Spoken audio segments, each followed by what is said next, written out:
Olá, pessoas! Hoje quero falar da sistemática.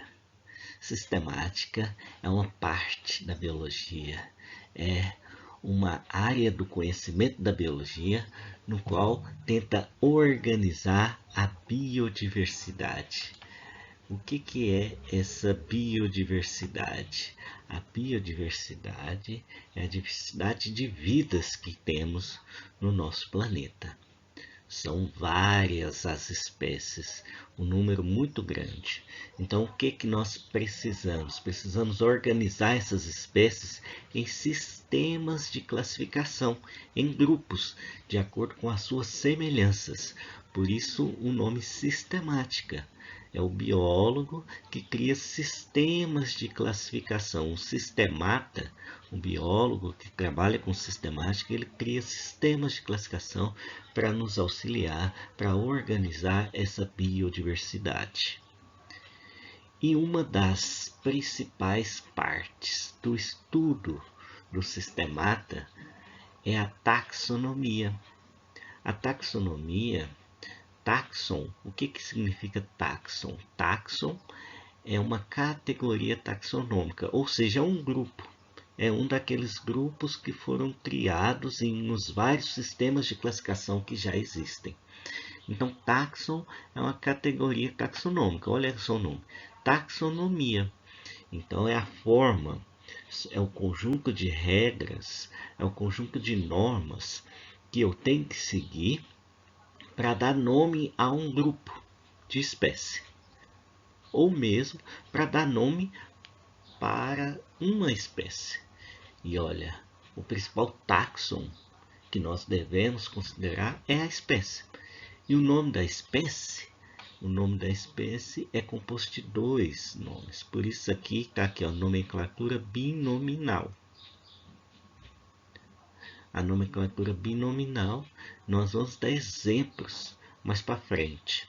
Então, para fechar, a sistemática organiza a biodiversidade em sistemas de classificação e nós vamos focalizar agora na taxonomia, que é a forma com que nós damos nome às espécies, aos seres vivos, ou a grupos de espécies, as categorias taxonômicas. As principais categorias taxonômicas, os principais grupos que nós consideramos na biologia estão aqui nesse slide. Por exemplo, o reino, né? Não tem o reino animal? O que caracteriza o reino animal? Vocês já assistiram um desenho animado. O que é o desenho animado? É um desenho que tem movimento. A principal característica dos animais é que eles conseguem se movimentar. Então nós temos os reinos, filos, classes, ordem, famílias. Então esse nome aqui, a família, também é mais comum para a gente, né? A família das espécies de uma planta, né? A família leguminosa são a família daquelas plantas que o fruto é um legume. Então eu vou dar nome àquela família, a família leguminosa, certo? Então essas categorias taxonômicas são grupos que são criados para que a gente possa reunir as espécies em grupos de acordo com sua semelhança. Exatamente isso que eu falei no slide anterior. Então veja só aqui um exemplo, eu gosto de exemplo prático. Isso daqui é a tela do meu computador, né? uma captura da tela do meu computador, onde temos aqui, olha, o disco C, né? Que é o principal disco do computador, disco rígido. Aí tem aqui a minha pasta com o nome Marcos Chilive e Formosa. Olha, dentro da pasta Formosa tem aqui todas essas pastas, olha, anatomia, biologia celular, bioquímica, né? O curso aqui de Covid-19 que eu fiz. Então, olha só, eu criei essas pastas para organizar os meus arquivos. É isso que o Sistemata faz. Ele organiza as espécies em grupos para ficar mais fácil. Então, olha só, dentro de cada pasta dessa eu vou colocar lá meus slides da biocelular nessa pasta, minhas atividades de bioquímica, as aulas práticas dentro da parte de bioquímica. E olha aqui o exemplo do curso Covid-19. Quando eu clico aqui na pasta Covid-19, daí, olha só, Disco C, Marcos Formosa, curso Covid-19. Aqui tem todos os arquivos que eu fiz, que eu precisei para realizar esse curso, certo? Então é isso que o Sistemata faz. As categorias taxonômicas são criadas, são grupos criados para que eu possa mais rapidamente encontrar a espécie que eu desejo saber o nome, que eu desejo saber informações dessa espécie, ok? Então eu crio grupos, eu crio taxon, para que possamos organizar e encontrar informações das espécies mais rapidamente. Dessa forma, a biodiversidade fica organizada. Oh, presta atenção aqui. O nome científico já disse para vocês que é composto de dois nomes. Acompanhe o laser aqui. Nomenclatura binominal, composto de dois nomes, certo? Um primeiro nome é o nome do gênero. Vocês estão acostumados, né, com esse termo quando quer denominar o sexo da pessoa, não é? Gênero masculino, gênero feminino. Porém, esse termo não é utilizado somente nesse caso. Um exemplo é na língua portuguesa, onde eu classifico os tipos de texto em gênero, gênero lírico, gênero gramático, né? Na sistemática, essa área específica da biologia, o gênero aqui é considerado uma categoria taxonômica, que nós estamos chamando de taxon. O gênero é um grupo de espécies que possui várias características em comum, e por isso elas estão reunidas nesse taxon, que estamos chamando de gênero e que vai compor a primeira palavra do nome da espécie. O segundo nome é o epíteto específico. É o segundo nome que vai diferenciar cada espécie que está dentro de um gênero específico.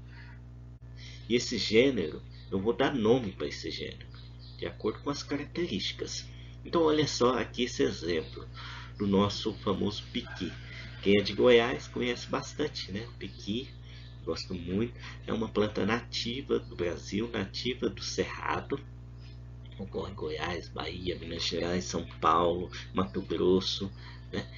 E como é uma planta nativa do Brasil, não tem muita variação do nome comum, mas outras plantas podem ter nomes comuns diversos de acordo com a região, né? Mas olha só o nome científico aqui. O primeiro nome que aparece, então, é o nome do gênero, Cariocar, né? Vem de carioca, que é a denominação que a gente dá para as pessoas que nascem no Rio de Janeiro.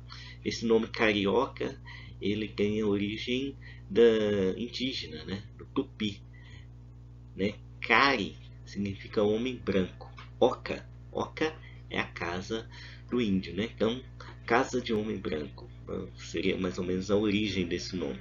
Então, carioca. E aqui o segundo nome eu vou chamar de epíteto específico. Por isso aqui, ó, Cariocar brasiliensis. O francês aqui, ó, que deu o nome para essa espécie, ele quis fazer homenagem ao Brasil, né? Tanto o nome do gênero, carioca, é importante lembrar que tem outras espécies de piqui no Brasil. Essas espécies de piqui que ocorrem no Brasil vão começar com carioca. Mas a espécie mais comum é a Carioca brasiliensis, Cariocar brasiliensis, né? Daí, esse é o nome da espécie. Eu tenho que falar os dois nomes. Camby, aqui ó, que aparece, é a abreviação do nome do autor da espécie, aquilo que deu nome para nosso famoso piqui. Eu quero continuar ainda a comentar com vocês sobre o nome da espécie, que é importante. O nome científico ele deve sempre estar destacado no texto. Geralmente nós colocamos em itálico, né? Quando fica mais deitadinho assim. Ou pode ser colocar em negrito, colocar uma linha aqui embaixo, né? De forma que o nome científico fique destacado. Outra questão que é importantíssima é que os nomes científicos eles são latinizados, ou seja, passados para o latim. Mas é importante dizer que hoje nomes em inglês também são aceitos, já que várias pessoas estudam inglês e a língua inglesa é considerada em vários países como uma segunda língua, né? Que os alunos estudam e todos buscam entender mais. Dessa forma, olha só, que eu quero chamar a atenção para vocês. Temos aqui duas plantas do nosso piqui, Cariocar brasiliensis, vocês já sabem o nome científico. E tem aqui essa espécie de margarida, que o nome do gênero é Senecio. Mas olha o epíteto específico, também é brasiliensis. Então por isso que é importante ter os dois nomes quando eu quero nomear a espécie.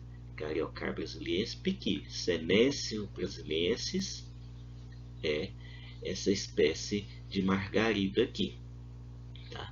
Então essa nomenclatura binominal é importante. Esses dois nomes que aparecem aqui, ó, Cariocaraceae e Asteraceae, é o nome das famílias dessas plantas, certo? O nome comum dessa margarida é Beniker, né? Porque a gente faz aquela brincadeirinha de tirar cada uma dessas pétalas, que mais tarde a gente vai aprender que não são pétalas, são flores, né? Uma margarida dessa é uma inflorescência. Cada unidade dessa que nós chamamos de pétala, na verdade é uma flor do raio. Bom, mas isso vai ser uma outra aula.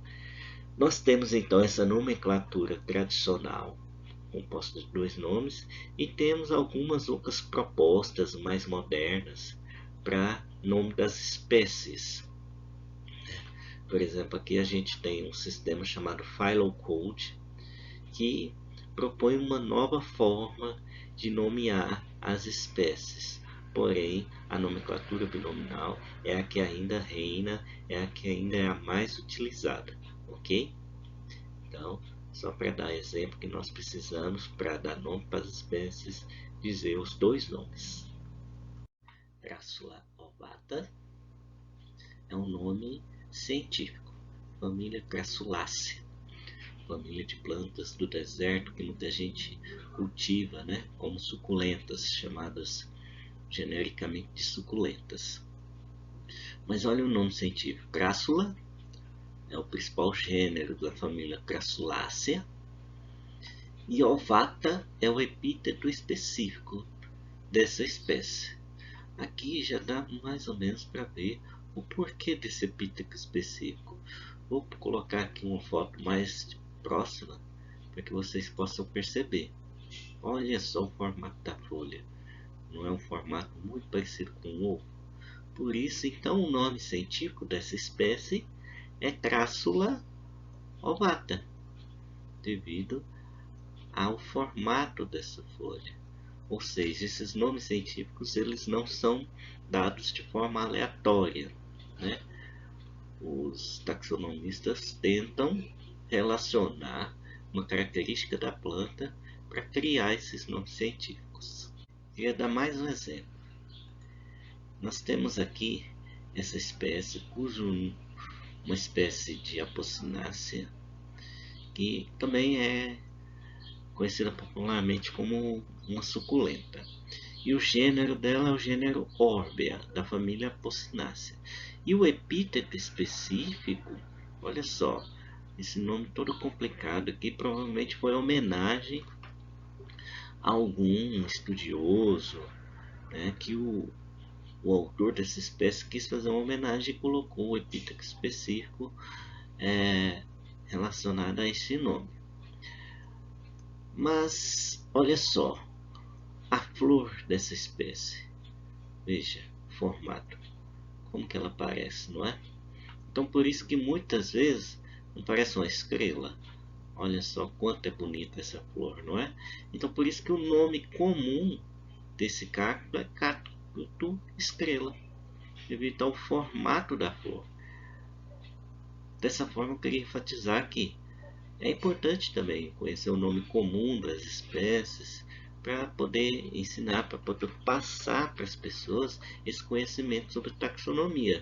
Não só o nome científico é importante, mas o nome comum também é importante para que a gente possa repassar essas informações aos nossos alunos, repassar a quem gosta da natureza, a quem quer conhecer mais sobre as espécies que ocorrem em um certo ambiente.